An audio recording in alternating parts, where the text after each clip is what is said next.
इंसान की जिंदगी एक ऐसे सफर की तरह है कि बस कुछ ही समय बाद खत्म हो जानी है। क्या आपने कभी जहाज का सफर किया है? जिंदगी की हकीकत अगर नहीं किया तो कोई बात नहीं, ट्रेन का सफर तो आपने जरूर किया होगा। क्या कभी आपने ये गौर किया है कि सफर जहाज से हो या ट्रेन से, हर सफर तकलीफ देह जरूर होता है। इस सफर में कई पाबंदियां आप पर लागू कर दी जाती है जिन्हें आप बहुत रजामंदी से कबूल भी कर लेते हैं।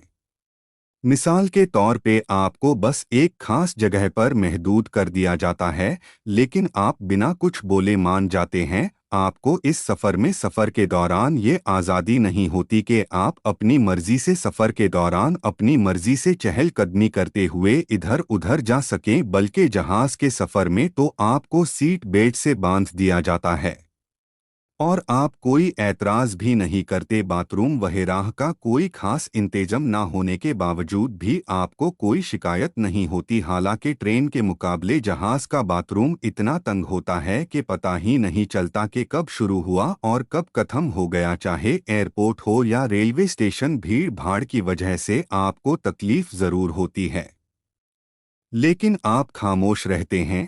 जिंदगी क्या है, और ज्यादा शोर भी नहीं मचाते। कभी सर्दी तो कभी गर्मी में कोई सही इंतजाम न होने के बावजूद बर्दाश्त करना पड़ता है, लेकिन कभी कोई मुसाफिर इस बात की शिकायत नहीं करता। और ना ही आपने कभी कोई ऐसी मिसाल सुनी होगी कि मौसम की सख्ती से बचने के लिए किसी मुसाफिर ने किसी रेलवे स्टेशन पर कोई नौकर रखा हो या कोई रेस्ट रूम बनाया हो। तो मेरे दोस्तों, आखिर क्यों नहीं इस तरह की कोई इमारत रेलवे स्टेशन पर कोई मुसाफिर नहीं बनता? जवाब बहुत आसान है, क्योंकि सब जानते हैं कि ये तकलीफें कुछ ही समय के लिए हैं। आखिर किस मुसाफिर को पड़ी है कि ऐसी जगह पर इमारतें बनाता फिरे? क्योंकि सभी जानते हैं कि हमें कौन सा हमेशा इस स्टेशन पर ही रहना है, और ये भी जानते हैं कि ये इंतजार गाह है, ना कि आराम गाह। इसलिए तकलीफ चाहे ट्रेन के सफ़र में हो या जहाज़ के सफ़र में, हर इंसान इस तकलीफ को बर्दाश्त कर लेता है, क्योंकि वो जानता है कि ये तकलीफ़ें कुछ ही समय के लिए हैं और ये ठिकाना भी कुछ ही देर का है, और आगे मंजिल है जहाँ पहुंचकर आराम ही आराम है।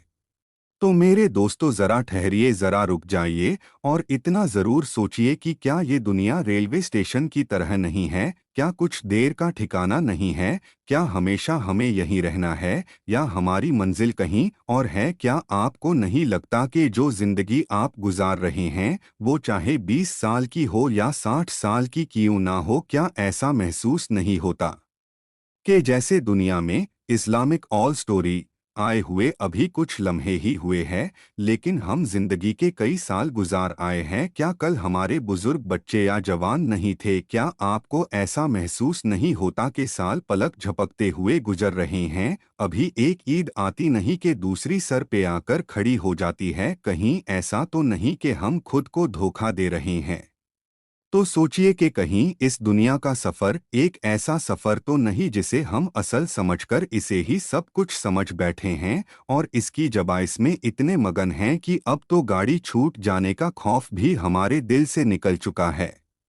मेरे दोस्तों अजीजों, ये दुनिया भी एक ट्रेन की तरह है और हम इसके मुसाफिर हैं। हमको एक ना एक दिन ये ट्रेन ज़रूर छोड़ना है और अपनी आखिरी मंजिल की तरफ जाना है, यानी कब्र में। तो मसला ये है कि वहाँ रहने के लिए क्या हमारे पास कोई सामान है? वहाँ रहने के लिए हम अपने साथ कोई सामान अपने साथ लेकर जा रहे हैं, या हम खाली हाथ हैं? इस बारे में ज़रूर सोचिएगा। अगर हम अपने आप पर नज़र दौड़ाएं तो हम इस आरजी दुनिया में रहने के लिए ज़्यादा से ज़्यादा मॉल जमा कर रहे हैं, बड़े बड़े घर बना रहे हैं, लेकिन हम ये भूल चुके हैं कि ये तो बस आरजी ठिकाना है, असल ठिकाना तो कहीं और है।